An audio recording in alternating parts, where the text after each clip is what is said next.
Have you ever woke up and wondered what was wrong with you?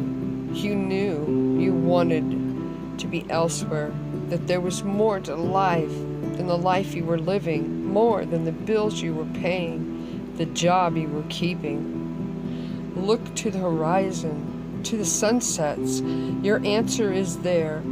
Put your feet on the ground and take a deep breath and step into the nomadic lifestyle. You will not regret it. Another camera. Anyway, grab your coffee, have a seat, let's have a quick talk. Got your coffee? Oh, coffee. Ugh, mornings sometimes, right? So, I'm going to do this fast video today. This is my fourth take. Oh my god. I apologize for any sound issues that y'all may experience. I had one complaint. I know. But, so I'm going to say sorry if you experienced that as well. So I'm going to do a few videos coming up real quick. Let me go over that for you guys. I'm going to do probably about 4 videos on what I've been doing in my life lately and why I was gone for a month. You can actually see some of the reason behind me, or maybe the location of my video here.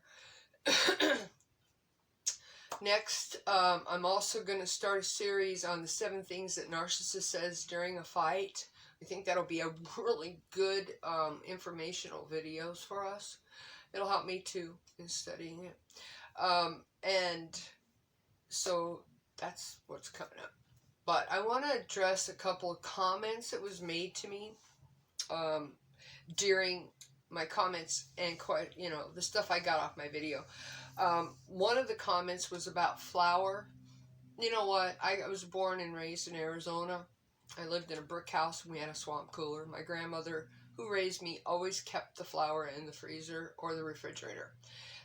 She told me, and I've never researched this, so don't send me no hateful comments, that weevil eggs are in all wheat product, even your pancake mix. And so, in order for them not to grow, they have to have the right environment to grow in, and I guess that's hot and damp. So if you leave your flour out in the cupboard or whatever, your weevil eggs are possible to grow. And you guys, if you've ever seen a weevil, to me they look like maggots. I seen one when I was at home ec in the 7th grade and it grossed me out. Just saying. So I always store my flour in the refrigerator or the freezer. You can can your flour. I seen a lady canning flour. She did it in the oven, and 2 years later, her flour was still good and weevil free. I guess the heat from the oven and that processing kills the weevils. I will be experimenting with that. Okay, with that being said, that's the first question. Right? I know. And I just remembered the second question. But let's go into a comment about religion and the way I dress. I had a comment that if any religion changes who you are, then it's a cult. Really? First of all, I don't have a religion, you guys. Yeah, actually, I'm religion free. I'm very spiritual. My religion didn't tell me I had to dress this way. I dress this way because I don't want to be showing my boobs and wearing short shorts. Should the Messiah come? How embarrassing. 3-inch nails, hair up in a do-rag. No. I changed my appearance simply because I felt that it was more appropriate. I felt it was more respectful. And I have to tell you, for those of you who want to talk about the way I dress or what I wear on my head, I got to tell you, it takes more self-confidence to dress the way I do and more self-love than it takes to dress trashy, dress like a man. Just saying. I'm just saying. And I know I'm going to get some hate comments on that, and I really don't care. But, yeah. You guys, this is me. And the little things I wear on my head, you're showing your age when you call it a doily.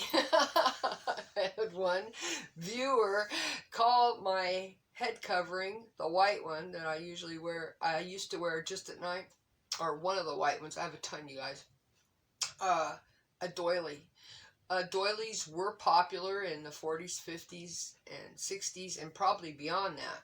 They were little round things that you set on your coffee table, your end tables, your dining table. Some were square, some were round, some were oval.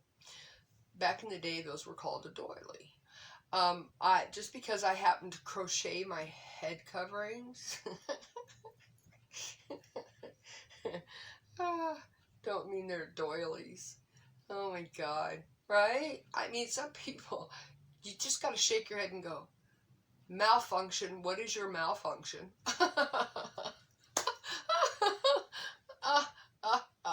Okay, so anyway, that's my comment on that. I made this one. And if you want to call my head coverings doilies, sweetheart, call them doilies all you want. The fact is I got more self-respect in my little finger than you probably do in your whole body. Just saying. Okay, the next comment that was made was salt and yeast. Okay, I know this is probably trivial to many people, but a lot of us were raised being told that if you put salt in your yeast, it would kill your yeast. We were also taught that you needed sugar or honey to make your yeast, per se, come alive, activate. Obviously that's not true, because I make a sugar-free salt and water and yeast bread, and you guys, it comes out amazing. I make white bread with it. I make wheat bread with it. I'll mix white and wheat and make a honey bread. It's delicious.